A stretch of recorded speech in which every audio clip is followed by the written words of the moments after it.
I'm Nicole. Welcome to Cooking with Mrs. Karmob. Today we are going to be making a Polish dish called Golabki, otherwise known as stuffed cabbage rolls. So let's get started.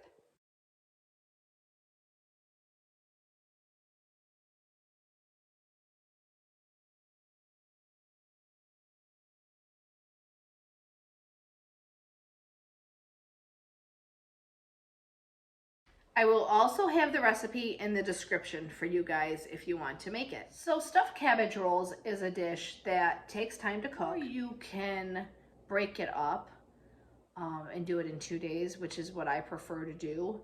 I take my cabbage and I wilt the leaves off in scalding water, one at a time after you take the core out. And then I like to brown my meat and my onions and garlic together and just set them aside.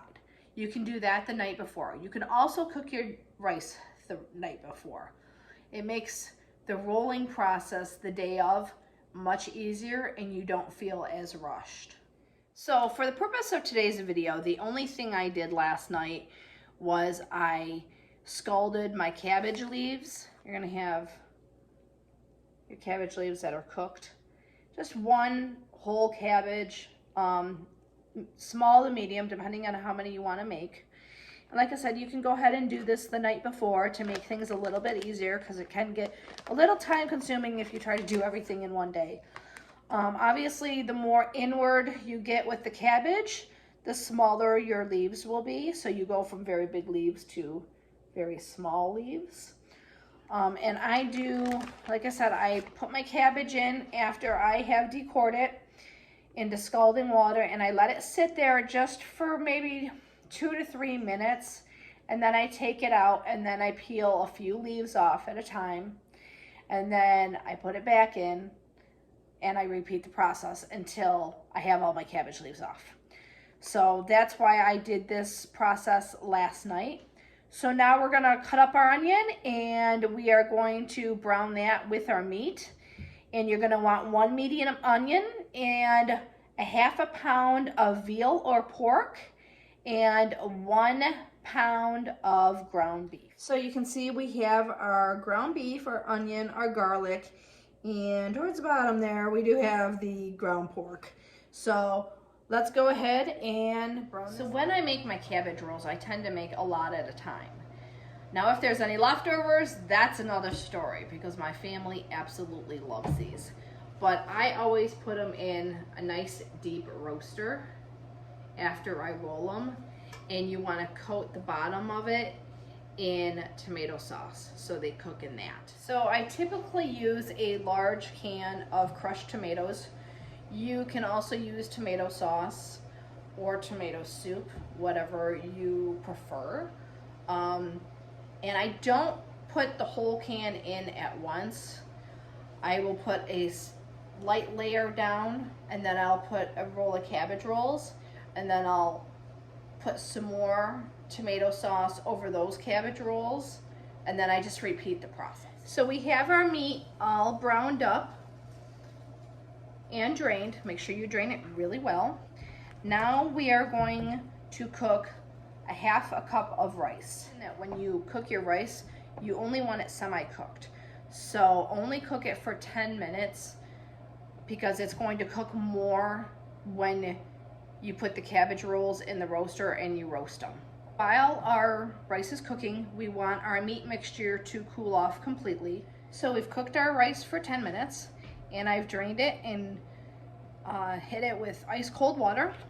So now we added it to our meat mixture and we're just gonna stir it up and incorporate everything together. So after you've mixed everything together, you may want to taste it and see if you want to add any salt and pepper.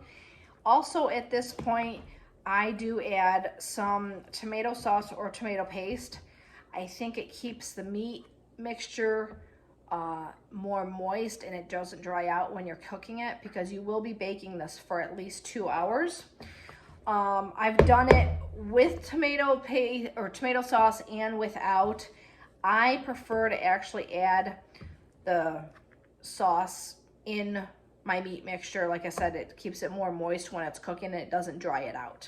So now we start rolling our cabbage rolls. Okay, so we're gonna take about a teaspoon of filling, maybe a little bit more. I use a smaller spoon, but and put it in the center of your cabbage roll, just like this.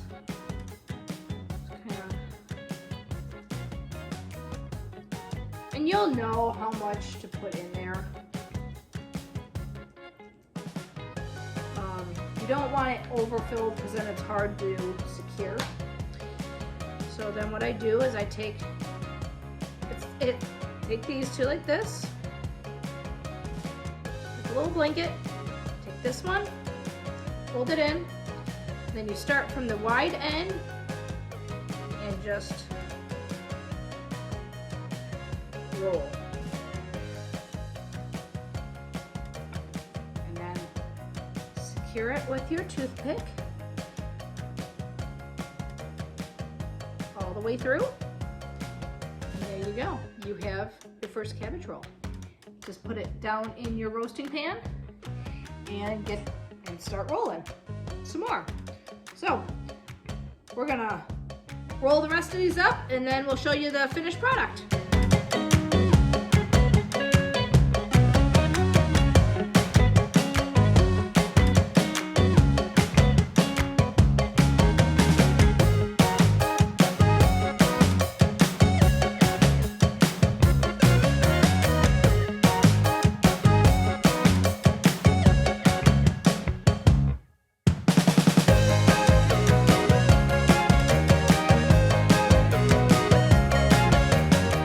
Up all my meat mixture, and I got a roaster full of cabbage rolls.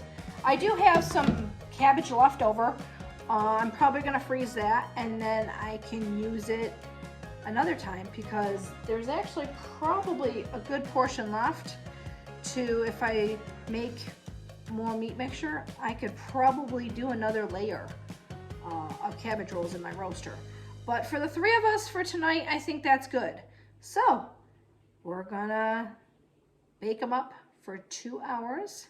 We're gonna put some tomato sauce on them and we're gonna let the oven do its magic. You're gonna wanna cook these cabbage rolls at 300 degrees for 2 hours uncovered and baste them periodically so they don't dry out. I did add a little bit of water to the bottom of my roasting pan too, because I don't want my tomatoes to dry up when I'm cooking them. So by using the water, you can help baste the cabbage rolls so they don't dry out on you. My stuffed cabbage is cooked for about 2 hours, 2 to 3 hours, and they look pretty good. I don't know if you can see all that goodness in there. But yes, this is the finished product. So looks like Sassy's pretty excited to eat dinner. So we're gonna go ahead and eat, and I will have the recipe in the description box. So everybody have a great night and keep cooking, keep baking, and we will see you in the next video. Bye.